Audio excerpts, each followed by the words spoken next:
আসসালামু আলাইকুম, welcome to my channel Liza's blog. বন্ধুরা কেমন আছেন সবাই? দেশ কিংবা দেশের বাহির থেকে সবাইকে জানাচ্ছি অবিরাম ভালোবাসা।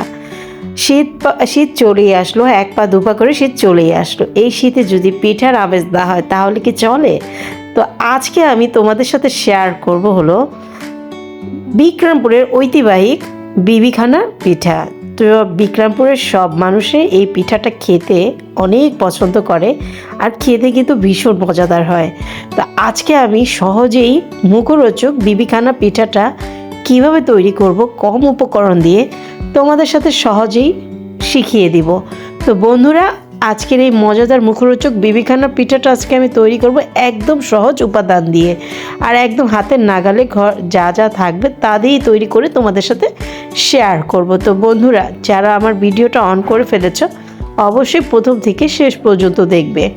তো বন্ধুরা, এই যে দেখতেই পাচ্ছ কি মজাদার লোভনীয় বিবিখানা পিঠা হয়ে গেছে আমার। তো একদম খেতে কিন্তু যা মজা, মানে কি যে অসাধারণ। একবার যদি না বানিয়ে খাও তাহলে বুঝতেই পারবে না যে এই পিঠার স্বাদটা কি অসাধারণ, অতুলনীয়। তো বন্ধুরা, এই মজাদার লোভনীয় বিক্রমপুরের ঐতিহ্যবাহী বিবিখানা পিঠাটা কিন্তু সবাই এক কম বেশি আমরা বানাতে পারি। আজকে কিন্তু আমি আমার রেসিপিটা তোমাদের সাথে শেয়ার করব, আমি কিভাবে কম উপকরণ দিয়ে কম খরচে তোমাদের সাথে শেয়ার করব বিক্রমপুরের ঐতিহ্যবাহী বিবিখানা পিঠা। তো বন্ধুরা, তাহলে চলো পুরো প্রস্তুত প্রণালীটা দেখিয়ে দেই তোমাদের সাথে। প্রথমে আমি এখানে 1 কেজি গরুর ফুল ক্রিম দুধ 1 কাপ করে জ্বালিয়ে নিয়েছি। গরুর দুধটা একদম জ্বালিয়ে 1 কাপ পরিমাণ করে নিতে হবে।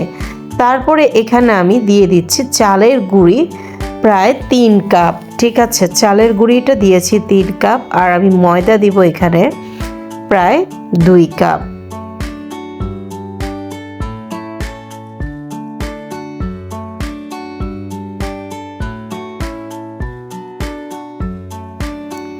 এখন আমি দিয়ে দিব শুকনো গুঁড়া দুধ 1/3 কাপ গুঁড়ো দুধ দিয়ে দিয়েছি।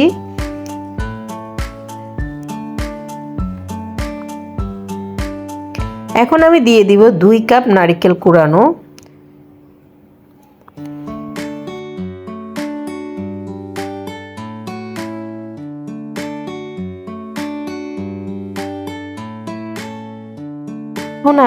এখন আমি দিয়ে দিব খেজুরের গুড়, ঝোল মানে লিকুইড করে নিয়েছি। খেজুরের গুড়টাকে কুচি কুচি করে কেটে তারপর একটু পরিমাণ পানি দিয়ে চুলোয় বসালেই এরকম লিকুইড হয়ে যাবে। তো আমি এখানে গুড় দিয়ে দিলাম 1 কাপ আর 1/2 কাপ, মোট লেগেছে আমার 1.5 কাপ গুড়।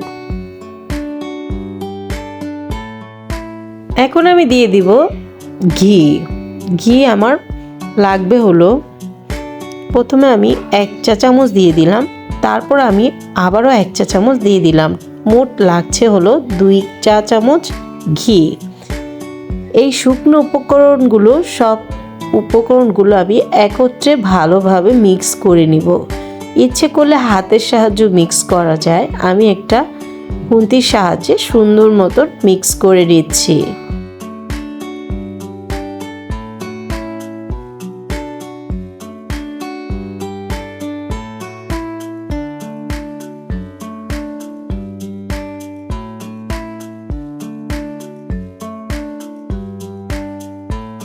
উপকরণগুলো সব মিক্স করা হয়ে গেছে। তো বন্ধুরা, দেখতেই পাচ্ছ ব্যাটারটা কেমন হবে। তো এরকম ঘনত্ব হবে, ব্যাটারটা দেখে বুঝতে হবে তোমাদের। তো আমি এখন এটাকে 1 ঘন্টার জন্য রেস্টে রাখবো। যে কোনো ঢাকনা কিংবা র্যাপিং পেপার দিয়ে সুন্দর করে ঢেকে রাখতে হবে।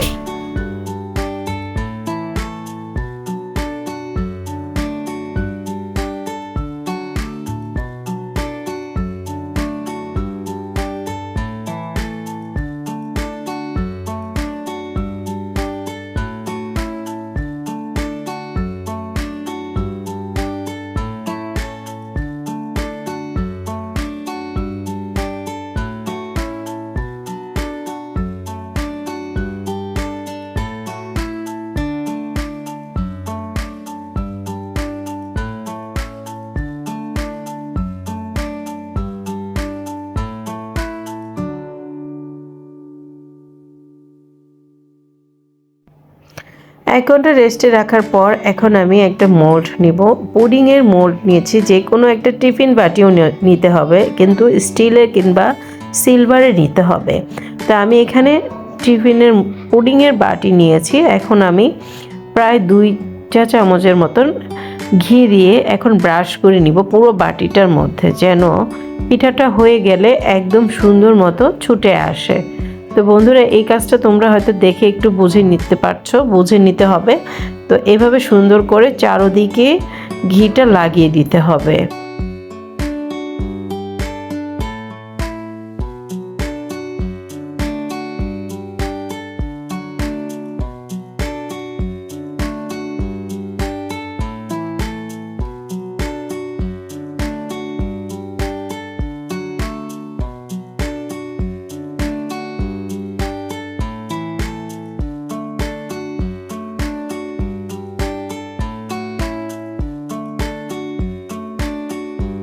ব্রাশ করা হয়ে গেছে। এখন আমি ঢাকনা দিয়ে প্রায় 1 ঘন্টার মতন ঢেকে রেখেছিলাম।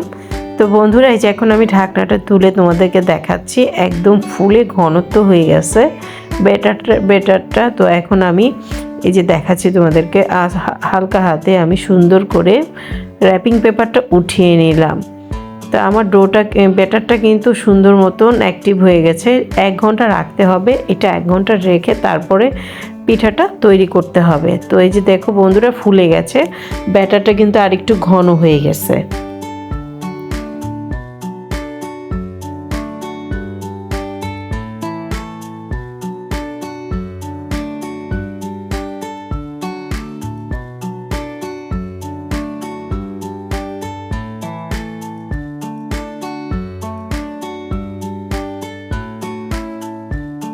এখন আমি ব্যাটারটা ঢেলে নিব বাটির মধ্যে।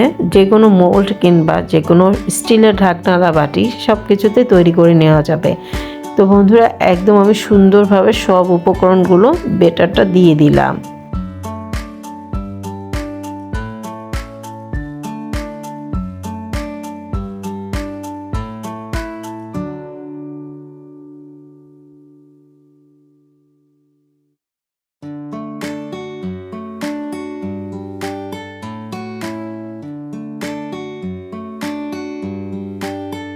আলতো হাতে 2-3টা ট্যাপ করে নিলাম, যেন ভিতরে কোনো যদি জমাট বেঁধে থাকে তাহলে যেন সমান হয়ে যায়। এখন আমি ঢাকনা দিয়ে ঢেকে দিব।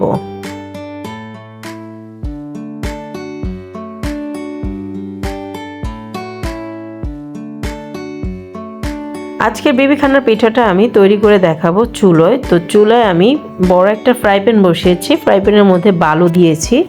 যেভাবে আমরা কেক তৈরি করি বাসায় চুলার মধ্যে, ঠিক সেম পদ্ধতিতে বালুর মধ্যে একটি স্টেন দিয়েছি। স্টেনের উপরে আমি বাটিটা বসিয়ে দিলাম, কোনো প্রকার যেন বাতাস না লাগে। তো একদম ভালো মতো খেয়াল রাখতে হবে যেন বাতাস ভিতর থেকে বাহির থেকে যেন বাতাসটা না যায়। এখন আমি ঢাকনা দিয়ে ঢেকে দিব 40 মিনিট। তো 40 মিনিট পর আমি পিঠাটা দেখতেই পারছো আমার হয়ে গেছে। এখন আমি মোল্ড থেকে বের করে নিলাম, ঠান্ডা হয়ে গেছে আমার পিঠাটা। তো বন্ধুরা, এই যে লোভনীয় একদম সহজেই কম উপকরণ দিয়েই তৈরি করে ফেললাম বিক্রমপুরের ঐতিহাসিক বিবিখানা মুখরোচক পিঠা। তো বন্ধুরা, আমার এই রেসিপিটা কার কেমন লেগেছে অবশ্যই কমেন্ট বক্সে একটু কমেন্ট করে জানাবে। আর তোমরা কে কে বিবিখানা পিঠা খেয়েছো অবশ্যই কমেন্ট করে বলবে। আর আমার মতন কে কে তৈরি করো সেইটাও আমাকে জানাবে। তো বন্ধুরা, এই সহজে কম খরচ দিয়ে তোমরা বিবিখানা পিঠাটা অবশ্যই একবার হলো তৈরি করে খেয়ে দেখবে, খেতে কিন্তু ভীষণ মজাদার। তো আজকের ভিডিওটা এই পর্যন্তই, দেখা হবে আবার নতুন কোনো ভিডিওতে। সুস্থ থাকবে, ভালো থাকবে, আল্লাহ হাফেজ, আসসালামু আলাইকুম।